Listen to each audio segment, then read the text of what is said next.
Hey, Ag Teacher Thoughts here, coming at you with a results video. So if you watch the earlier video, you'll kind of see where we were on the grapevine. So it was overgrown, it was running across the top of a fence, and there was a whole bunch of different vines that went in all manner of directions. So what we did is we spent half hour, 45 minutes sorting through the vines and selecting the ones that we would like to keep. So what we're going to do is I'll get Ag Teacher Thoughts Senior here in a moment, but first let me do a preview with you of what we have remaining. So this is our main trunk of our grapevine, and that comes up along here. It wiggles and waggles through the fence. We did a couple of big cuts, so we did get this. Oh, there you are. We did get this part cut off, and we got this part to come off. You can see it's starting to bleed right now. If you get really super close, you can see little shiny crystals where it's starting to bleed, but it's not dripping really bad. So we probably got it just in the nick of time. So this comes in, we've cut off all of the extras like this and all the extra branches. We accidentally cut off the one sun cane that we wanted to keep that way, but we were able to keep another. So we do have one running this way. And then we have a few odds and ends up here. And then we're running along the ridge. Get repositioned here. We're running along the ridge of the fence, just keeping two sun canes there. And they go a few feet down that way, I guess about 10 feet. And then we've gone ahead and trimmed them off. We also do have a few volunteers. They're other ones right here. Yeah, other vines that rooted down below, and we're going to use them as new plants. So want to tell us a little bit about what we did and kind of why we did things? Well, when you tackle old vines like this, you always run into a lot of problems, and it is really difficult to try to keep stuff because you have to trace each individual cane back to where it originated to know you can save what you want. And we lost one cane on the other side, but that's not a big deal because it's going towards a tree and we really don't want it to go much further.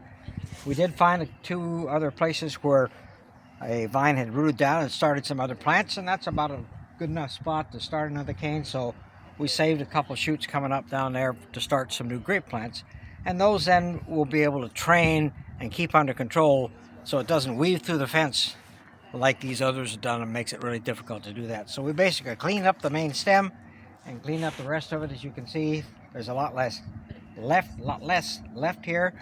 But on our sun canes, we went in and saved a fruiting bud. We got one bud, two bud, and clipped the rest of it off.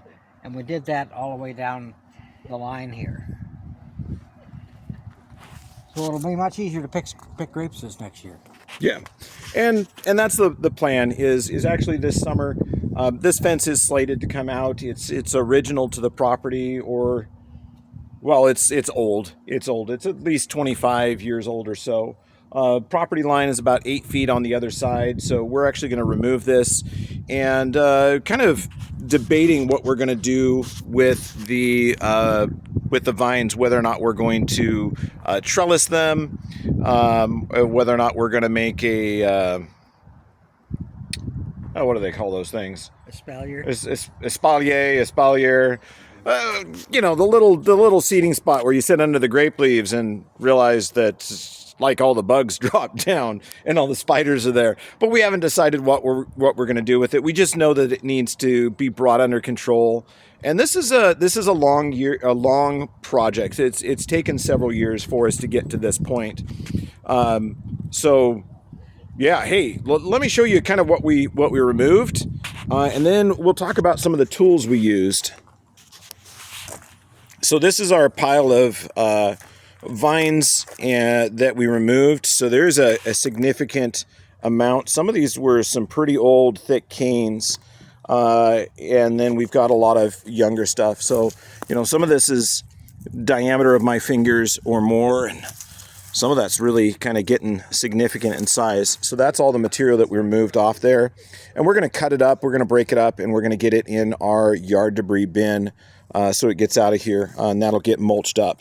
Well, the other advantage of doing this is we're getting rid of a lot of old wood, which takes a lot of energy to keep going, and this way we'll have a much more vigorous plant, more resistant to disease. So that's another advantage of getting rid of all this old cane. Okay, so let's talk about some of the tools that we have here. I don't see you got a pair of hand pruners on you. Yep, in your pocket. In my pocket somewhere. Here we go. Okay, so that's the workhorse.